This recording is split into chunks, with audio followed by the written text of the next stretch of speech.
aqui. Não é verdade, irmã? A senhora que conheceu? Não é igualzinho? Não muda nada. Quando que nós vamos conseguir diferenciar o joio do trigo? Quando chega a época da colheita. Porque aí um vai ficar diferente do outro. E o joio, ele não serve para nada. A única coisa que o joio serve é para ser uma erva daninha. O trigo não. O trigo serve para nós fazermos a farinha, o pão. Ó, que fome que dá agora essa hora, né? Falar de comida. O pão. O que mais que a gente faz com o trigo? Farinha, pão, bolo. O que mais? Macarrão. Olha essa gostosa, hein? O que mais? Pizza. Muito bem. Então, o trigo é alimento. O que Jesus quer dizer com isso? Que na vida nós temos que suportar com paciência a existência do bem e a existência do mal. Tem coisas que nós conseguimos resolver já de bate-pronto, né? Olha, tá aqui, eu vou resolver, é assim. A comunidade está precisando de um cílio pascal, de uma vela nova. Eu vou lá na loja, compro, dou para pronto, coloquei aqui, isso eu resolvi. E aquilo que nós não conseguimos resolver? E aquela situação que está lá na justiça, que você está sendo oprimido há tantos anos, que estão te perseguindo, né? E aquela situação que você não consegue resolver, uma doença, muitas incuráveis. Como que nós vamos resolver isso, se a gente não tem como resolver? E Jesus nos dá, nesse Evangelho, a certeza da experiência da vida com penitência, paciência, calma para resolver as coisas. É difícil, Fábio? Pergunta para mim, é difícil, Fábio? É difícil, Fábio. É muito difícil. É muito difícil. Então, olha só. Os discípulos, eles foram alertados, porque eles tinham essa vontade de arrancar logo as ervas daninhas. Quando nós vemos a passagem dos discípulos com Jesus, eles falam: olha, aqueles que estão ali estão falando do Senhor também, hein? Olha lá, estão falando do Senhor também, para Jesus. E Jesus fala: quem é por nós não é contra nós, né? Só quer que a gente vá lá repreender eles? Não, vai repreender eles, vocês estão loucos? E nós, meus irmãos, que somos cristãos, temos que ter paciência. Paciência com as coisas que são feitas contra nós. E olha que quem está falando é uma pessoa que está sofrendo isso. Não pensa que a gente não tem problema, tem talvez até mais problemas. E olha, tem um que me persegue há tantos anos, enfim, está nas mãos de Deus. A paciência. Além disso, nós temos que ficar alertas. Jesus nos chama a atenção nesse Evangelho. Alertas com a possibilidade desta conversão do pecado em graça. Porque já ouviu falar aquela velha frase, há males que vêm para bem? Só que você nunca entendeu que há males que vêm para bem, né? No final aqui dessa homilia eu vou contar uma historinha para vocês. Vocês nunca mais vão se esquecer. Mas antes de eu contar essa historinha, há males que vêm para bem. Coisas que nós temos que passar na nossa vida que vão fazer com que esse processo de conversão nosso seja um processo de conversão mais completo, mais pleno, mais eficiente. E veja, nós temos também um item importantíssimo nesse Evangelho que Jesus fala, que é sobre a misericórdia. Por que a misericórdia? Porque nós que somos discípulos do reino, nós que dissemos sim, somos chamados a acolher esses pecadores. Aquelas pessoas que fazem mal, nós não temos que refutar elas, que desejar que elas morram nos quintos dos infernos, me perdoem as palavras. Não é assim que a gente fala? eu quero que esse camarada vá para os quintos dos infernos. Não, eu quero que esse camarada venha aqui na comunidade São Benedito. Eu quero ele aqui, para ele conhecer quão grande é o meu Deus que deu a vida dele por mim. Eu preciso refletir aquilo que Jesus é. Eu preciso ter a mansidão de Jesus, refletir aquilo que Jesus é, agir com misericórdia, acolher os pecadores com a mesma benevolência do Pai, a mesma benevolência de Jesus, sem excluí-los. Nós somos a religião da inclusão. É uma luta constante para libertá-los da escravidão, da qual o pecado os reduziu. E tem também um outro item nesse evangelho que é conhecidíssimo de vocês: a esperança. O mal está fadado à derrota, certo? Certo. A esperança, ela faz com que nós tenhamos a expectativa de mudar essa realidade. Principalmente nós que passamos por dificuldades muito grandes, que as pessoas às vezes vêm iludir a gente e a gente cai nas ilusões, né? Eu também caio nas ilusões, mas que nós saibamos discernir isso de uma forma muito clara e ter esperança na força de Deus, que é a última palavra da história humana. Deus é aquele que nos traz a esperança. Na hora da colheita, nós vamos saber direitinho quem é joio, quem é trigo, quem está fazendo e semeando bem. O próprio Cristo semeou, Ele é o semeador, e nós somos aqueles que o ajudam nesse processo em que nós estamos fazendo toda aquela preparação, né? Para o trigo crescer, para o trigo evoluir. Mas e o joio? No meio da nossa comunidade, meus irmãos e irmãs, não tem joio?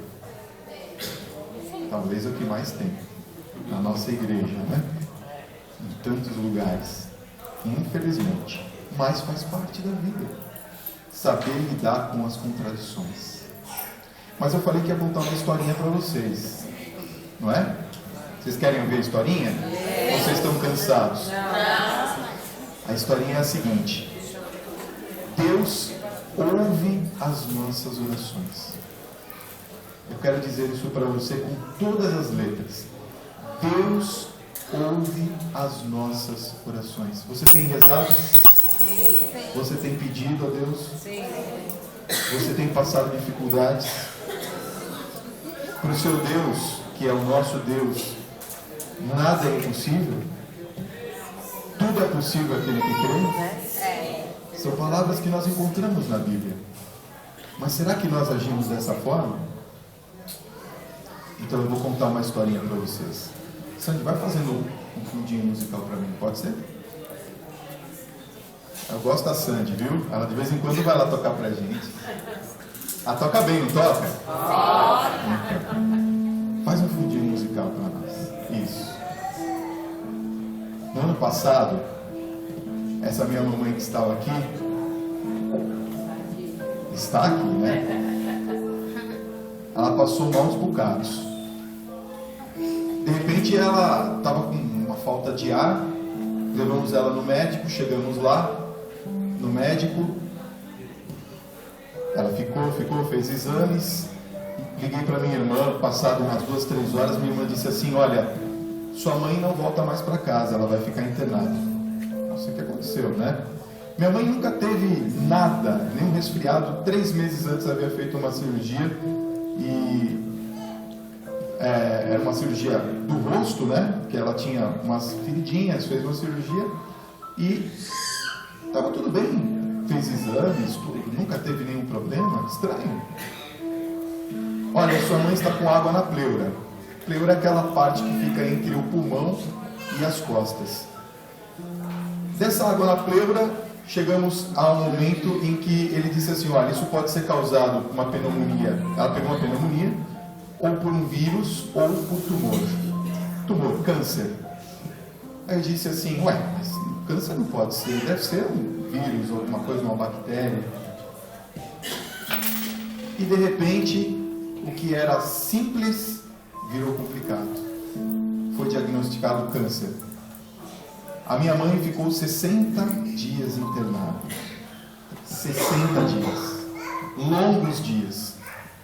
E nesses 60 dias, nós passamos de tudo que você possa imaginar.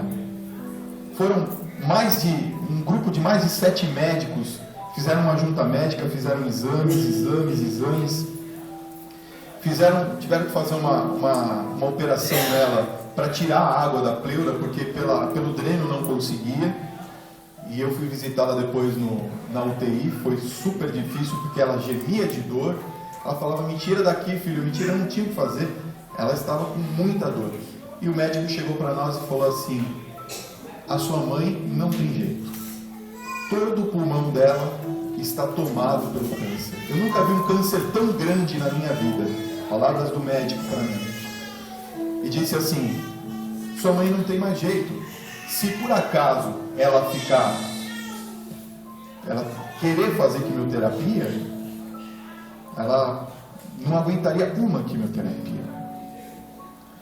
Pois bem, naquele momento eu tinha que fazer uma escolha, uma opção, como essa que eu estou dizendo para vocês do Evangelho. Ou eu acreditava em Jesus, ou eu acreditava na medicina. Não estou dizendo que a medicina não tem que ser acreditada, ao contrário, uma coisa complementa a outra. E aí entra o item da paciência. Eu falei assim, Senhor, como eu faço? E aqui eu quero compartilhar uma coisa para vocês. Não tem uma capela em nenhum hospital aqui de São Paulo. Muitos poucos têm capela. Nós precisamos ativar isso, vocês que são ministros da Eucaristia aqui, para nós termos ministros nas capelas ou nos hospitais. Porque eu fui visitar recentemente agora a UTI, novamente no mesmo hospital que ela ficou, e eu atendi pelo menos umas 3 ou 4 pessoas que falavam, padre, eu falei, eu não sou padre, não, mas vem fazer uma oração, pelo amor de Deus, que... E fui rezar para 3, 4 pessoas. Que coisa, né? Bom, mas voltando à historinha, eu ajoelhei lá, num cantinho do hospital, e abri o meu coração para Deus. E disse assim, Senhor, não por mim, mas pelo que ela representa para as amigas dela. Minha mãe sempre cantou no coral, foi ela que me trouxe para dentro da igreja, foi ela que me colocou dentro aqui da igreja, foi ela que colocou dentro de mim essa intenção em servir as pessoas, em levar a tua palavra para as pessoas, porque a minha profissão é radialista. Mas o que eu vou falar para as pessoas? E de repente eu chorei, mas me veio uma certeza no coração de que Deus ouve as nossas... Como é que é? Deus ouve as nossas preces. E aí eu ouvi assim, confia.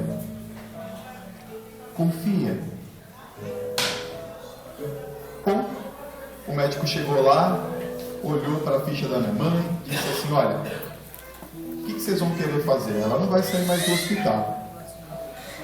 Mas nós podemos fazer isso, podemos fazer aquilo. Começamos a fazer aquelas máscaras de oxigênio, né, mãe? Meu Deus, como a senhora sofreu, hein? Máscaras iguais aquelas que vocês veem nos caças, sabe aqueles aviões a jato? Punham no rosto dela e injetavam ar o máximo que podia, porque ela tinha muita falta de ar. Injetavam. E depois aquilo começou a reverter. Dado um tempo, aquilo começou a reverter. E, de repente, o que estava muito ruim, que meus irmãos, nós somos em 5, já começaram a falar, olha, como é que nós vamos fazer? Porque não tem jeito, né? Eu moro com a minha mãe até hoje, né? E como é que nós vamos fazer? No final das contas, quando a gente menos esperou, o médico já estava dando alta para minha mãe. Mas calma, falaram assim, ó, nós só vamos dar alta se você levar, e era um tubo, gente, maior que isso aqui de oxigênio, era isso aqui, ó. E deram aquele aparelhinho que você põe no nariz, né? Ensinaram a gente como operar aquilo, colocaram aquilo no quarto dela. Aí ela saiu do hospital e foi lá para casa. Falaram assim, olha, o oncologista vai ver, vamos ver o que a gente consegue fazer. Os primeiros dias foi difícil, né, mãe? Mas só de ter ela lá em casa já era uma maravilha. Quando ela chegou em casa, eu posso dizer para vocês, com todas as letras, ela não usou nenhuma vez o tubo de oxigênio. Aquele oxigênio que foi lá para casa, voltou para o hospital cheinho, de ponta a ponta. Eu comecei a ver Deus agir na minha vida e na vida da minha mãe. Eu comecei a ver Deus fazer a obra acontecer. E eu testemunho isso com alegria no coração, para que vocês creiam que Deus ouve as nossas preces. Ouve. Quantas quimioterapias o médico falou que ela não aguentaria? Nenhuma, né? Sabe quantas quimioterapias ela fez? 21 quimioterapias. E quando chegou no final do ano passado, ela estava com a imunidade muito baixa, pegou uma infecção forte aqui no braço. E aí o médico falou, olha, eu vou perder sua mãe, porque a infecção com a imunidade dela zerada, eu vou perder sua mãe. Foi internada de novo, não é, mãe? E aí eu ajoelhei, e quando a gente não tem mais esperança, eu falei, Senhor, toca na minha ferida, Senhor. Toca. Eu não sei o que o Senhor quer, eu sei o que eu posso fazer. E o que eu posso fazer hoje é rezar, é pedir, é clamar. Sem forças, mas clamar. Meu irmão, que é ministro da Eucaristia, que vive dentro da igreja, disse, para, está louco? Para! Você pirou. O médico falou, não tem jeito, para. Eu falei, meu irmão, você me falar isso. Mas aí, um dia, eu levava todos os dias a Eucaristia para ela, todo dia. E aí, claro, com a permissão do meu pároco, né? Eu levava a Eucaristia todo dia. E aí o médico falou assim, olha, a sua mãe vai para casa. E fizemos, depois que ela voltou de novo, a segunda vez para casa, mais uma ou duas consultas com ele. Na última consulta, eu percebia que a minha mãe já não estava mais com nada. Perfeita, assim como vocês estão vendo ela agora aqui. Eu falei assim, doutor, qual que é a possibilidade dela não ter mais o câncer? Ele disse para mim, 0, nenhuma. Eu falei, mas doutor, o senhor está vendo a evolução da minha mãe? Não é possível. Aí eu falei assim para o médico, um dia eu vou testemunhar aonde eu for esse milagre. Essa aqui já, sei lá, acho que é a 10ª vez que eu estou testemunhando isso. Acho que minha mãe, coitada, ela não aguenta nem mais ouvir isso, porque ela vai comigo, ela fala, ele vai falar, meu Deus do céu. Mas eu precisava contar e partilhar isso com vocês, porque eu vejo no rosto de vocês aqueles que pedem, que clamam, que às vezes falam, meu Deus, será que o Senhor não está me ouvindo? Ele está ouvindo a sua oração. Tenha fé. Tenha fé. Em janeiro deste ano, minha mãe fez um chamado PET scan. Eles vão do fio de cabelo dela até a unha do dedão do pé, tudo que você possa imaginar. Ela toma um líquido radioativo e passa dentro de uma máquina que só ela sabe o que ela passou lá dentro. Acho que eu não aguentaria ficar dentro daquela máquina que fica virando para cima e para baixo. Saiu o resultado. E aí o médico olhou o resultado, olhou para minha cara, olhou para o resultado, olhou para minha cara.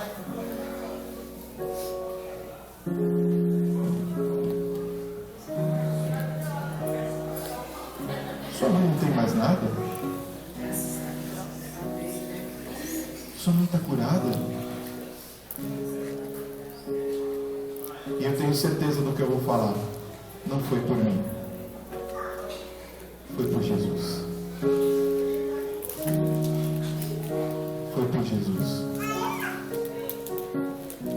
E aí no dia que nós fomos lá na minha igreja, né, na minha paróquia, agradecer, eu perguntei para ela assim: